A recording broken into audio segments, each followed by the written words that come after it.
Shalom, terimalah salam warta dari Bukit Pajar. Jadikanlah mereka muridku. Dalam nama Bapa dan Putera dan Roh Kudus. Amin. Tuhan beserta kita sekarang dan selama-lamanya. Inilah Injil Tuhan kita Yesus Kristus menurut Santo Matius. Dimuliakanlah Tuhan.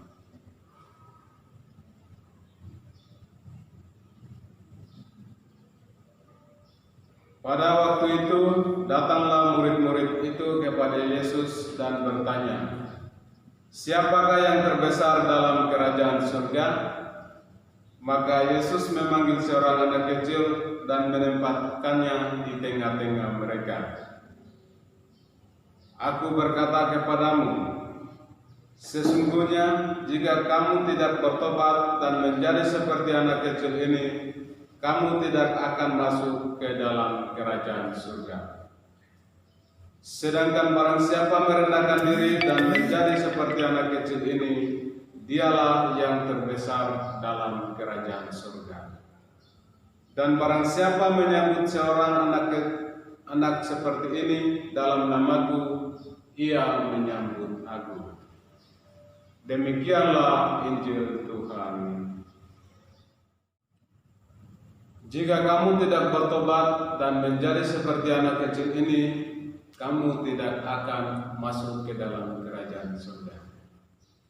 Saudara-saudaraku yang terkasih dalam Tuhan kita Yesus Kristus, Injil hari ini Yesus mengundang kita untuk mendengarkan dan merefleksikan satu pertanyaan besar, yaitu siapa yang terbesar dan siapa yang akan masuk dalam kerajaan surga. Pertanyaan ini sering kita pertanyakan dalam kehidupan kita sehari-hari sebagai seorang beriman.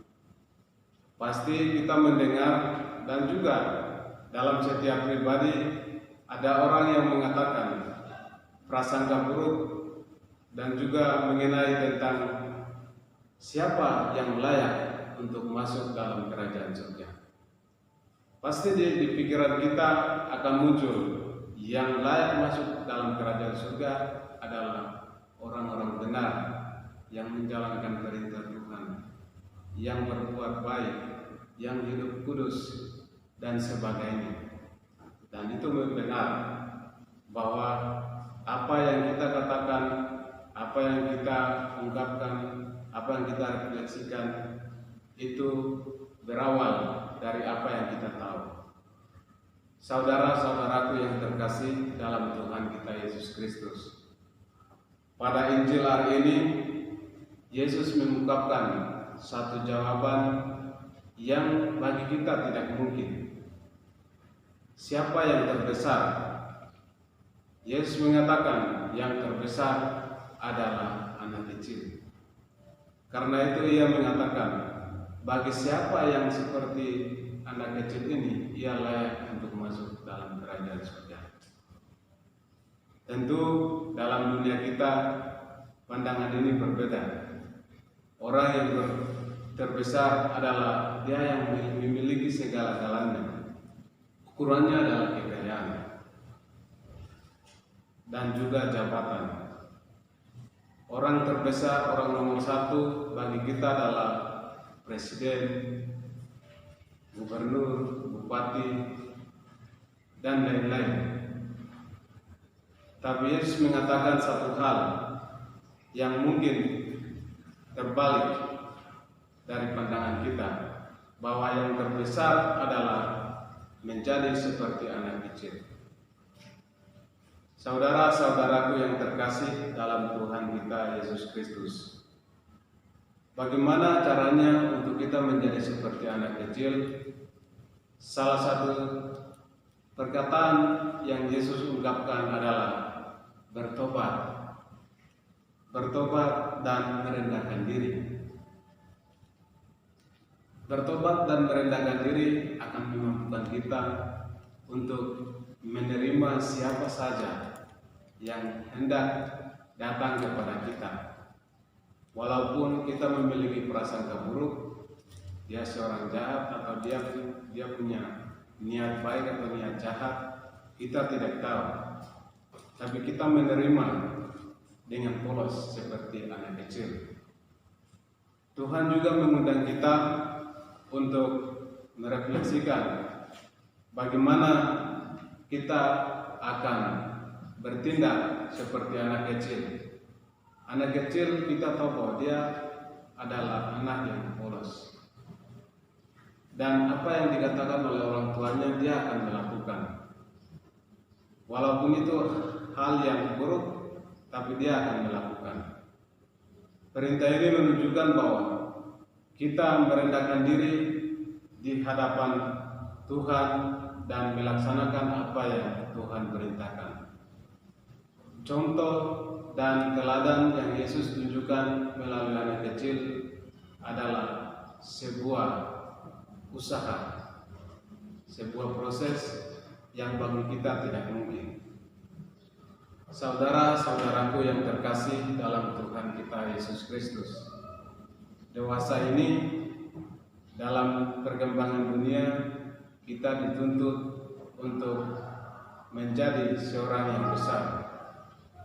Menjadi orang yang besar versi dunia adalah memiliki kekayaan sebanyak-banyaknya. Tapi Yesus mengatakan hal itu tidak akan menjamin kamu untuk masuk ke dalam kerajaan surga.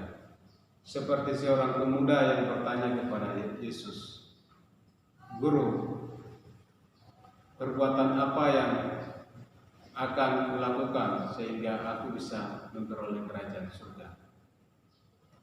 Saudara-saudaraku yang terkasih dalam Tuhan kita Yesus Kristus, pertobatan akan mengantar kita untuk menemukan kehendak Tuhan. Pertobatan juga menjadi sebuah sarana di mana kita menyadari akan kekurangan kita, egoisme kita, dan juga apa yang kita impikan melebihi kemampuan kita. Semoga dengan renungan refleksi pada hari ini mengantar kita dan juga membuat kita memahami apa yang Tuhan maksudkan, menjadi seperti anak kecil dan melaksanakan perintah Tuhan dalam hidup kita sehari-hari maupun hidup kita bersama dalam kelompok pribadi dan juga semua apa yang kita laksanakan, terutama dalam tugas yang dipercayakan, terutama dalam usaha-usaha kita, dan juga apa yang dikatakan kita siap untuk melaksanakan tanpa kompromi, tanpa melawan, tanpa ada alasan. Kita melaksanakan agar kita memperoleh hidup. Semoga demikian.